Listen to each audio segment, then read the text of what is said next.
to Anne Says Something Controversial. Why is women's bench so bad? Hi, everybody. Auntie speaks. Please like, comment, and subscribe. So we're going to talk about a lovely individual, a trans woman who is a weightlifter, who is asking a very simple question on why women are so bad at weightlifting compared to her. Welcome to Anne Says Something Controversial. Why is women's bench so bad? I mean, not compared to me. We all know that I'm a tranny freak, so that doesn't count. And no, we're not talking about Mackenzie Lee. She's got little T-Rex arms and she's like 400 pounds of chest muscle, apparently. I mean, standard bench in powerlifting competition for women, I literally don't understand why it's so bad. My son, he weighs 45 pounds. His max bench is like 33. I'm legit seeing some women in competition who are doing something like 50 pounds, and I just don't understand it. I don't understand why so many women are skipping bench and focusing on everything else. You don't understand. You don't understand? No? You don't understand why your teenage boy can bench more than adult women. It's called biology. I know. Isn't that weird? Yes, it's so weird that men can lift more than women. I mean, seriously, this is literally like telling women to their face, you suck. And why do you suck? Because I don't understand biology. Should we bring in some science? I know science is totally boring, guys, but we'll make it short. Let's bring in some science. The point for biology of sex and performance is that the androgens drive the biology, which then changes the performance. Now, this is obvious, but it's going to become increasingly important as Emma talks to you about how we interpret and understand whether we can create fairness for trans women when trans women participate in women's sport.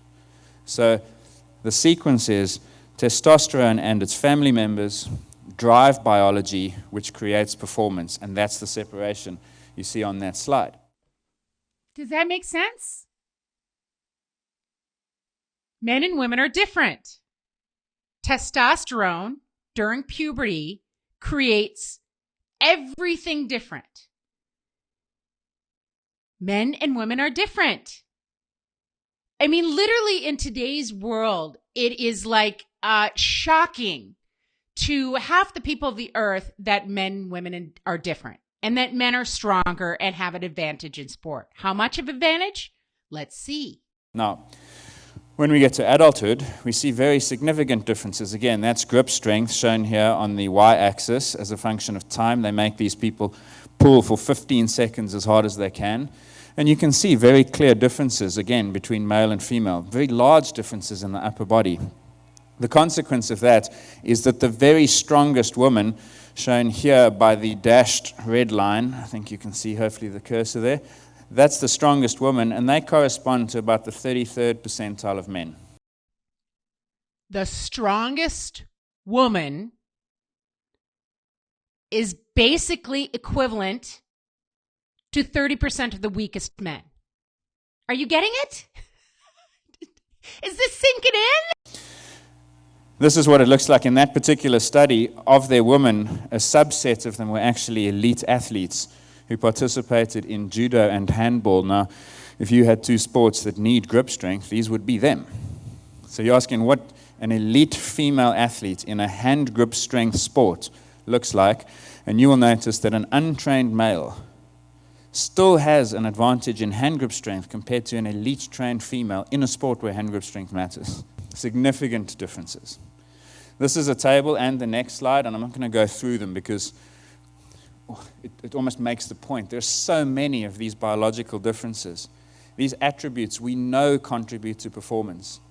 We know that muscle mass and fat mass, we know grip strength and anthropometric variables related to the skeleton, the force and the stiffness of the tendons, the VO2 max, which is one of the characters in the story that you will meet again later, cardiovascular function. You know these things make a difference to performance. So, in the track events, easiest to measure, male-female gaps range between, in the sprint, in the power events, from 10 to 2, in the middle distance events, 12 and a 12, and then the distance events. The oldest female record, of course, 800. If you look at a list of the top 800 performances in history, it's almost exclusively a testosterone list. And this was such a powerful graph. I'm sure many of you have seen it. It was produced by Dorian Lamberley Coleman, and it basically shows every one of these blue dots is a man or boy performing in the 400 in 2017. And so, for instance, the laser's not the best on the TV screen. There's the fastest time in the world that year by a male. Every single one of these dots. So you see, that's the sub 44 group. Then you get the group breaking 45, and so on. You have to go all the way, so that's the world record incidentally, South African weight for Nikak. You have to go all the way there to find the first woman. That is so striking. And those are among the best 2 400-meter athletes in history.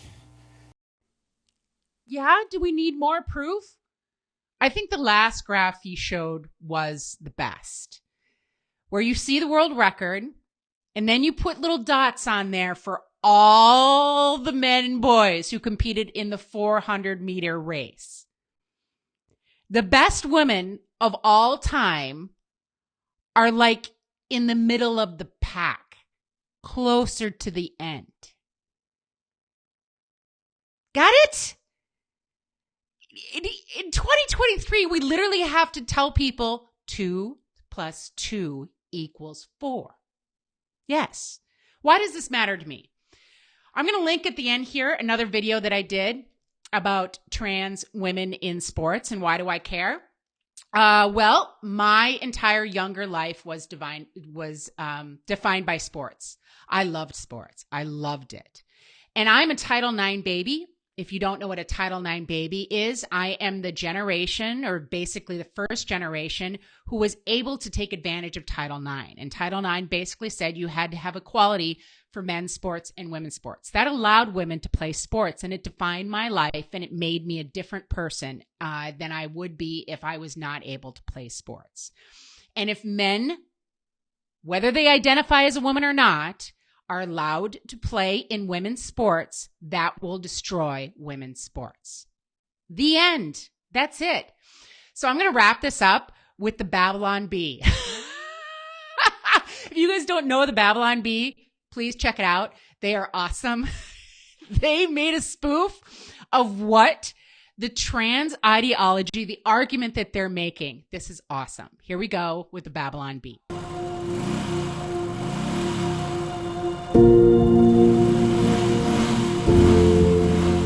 So I just talk in this thing and it records my voice? Yeah, it's a microphone. Okay. Hello, my name is Norm Hiccup. I am a bicyclist and this is my story.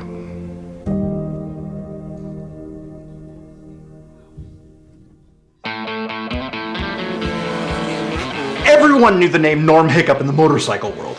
Back then, when you thought about motorcycles, you'd think Harley Davidson, you'd think two wheels, and you'd think Norm Hiccup. Oh yeah, of course I knew Norm. You know, if there was a race, Norm was there racing. Racing and racing and racing and losing. That guy lost a lot. Honestly, don't even know why he competed. I think he just owned a motorcycle. He was the Michael Jordan of losing. And then, the craziest thing happened. So, it was shortly after losing your, what was it, 65th motorcycle race that it happened? Well, it's completely unrelated to losing my 65th motorcycle race. But it happened directly after a loss, right? Unrelated things happen after other unrelated things all the time. That's a common expression. Why don't you just tell us what happened? I had always known that something about me was different. There was something wrong. It was as if I had something inside of me as a motorcyclist that I needed to let out. After a lot of thought and reflection, and in no way related to the number of motorcycle races I lost, I finally realized that my life as a motorcyclist was a lie. I was a bicyclist. A man by the name of Norm Hiccup has made Hey, history this is the today. Handlebar Podcast, and today we're talking about Norm As a Hiccup. tractor-driving dentist, I feel Norm really represents the trans vehicle. Love Norm. Joining the race is Norm Hiccup. Wait, I thought he raced motorcycles.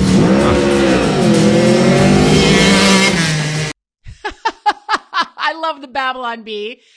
I mean, they're making a joke of it, but this is real stuff in real life. So here we go. Exclusive. Biological male who was 72nd place on the boys track team wins first place on the girls track team. Isn't that lovely? That's just lovely. Here we go. Leah Thomas. Yes. UPenn's Leah Thomas wasn't close to being competitive as a male teammate. I think it's the same situation when he was like 75th or something like that. He really was not that great. And the Holy Grail is Dr. Rachel McKinnon, who won, I believe, the world championship in cycling. And she had backlash when she won. So this is her response to the backlash. I have yet to meet a real champion who has a problem with trans women. Real champions want stronger competition. If you win because bigotry got your competition banned, you're a loser. So you women who can't compete because, I don't know, you went through puberty and you didn't go through puberty as a man, you're just a sore loser. Yes. The thing is, the people who oppose trans women full and equal rights, no. You're biologically a man. Your full and equal rights is to compete against men. The trans woman's full and equal rights think that the facts are on their side. This is why they always come back to common sense. Yes, we come back to common sense.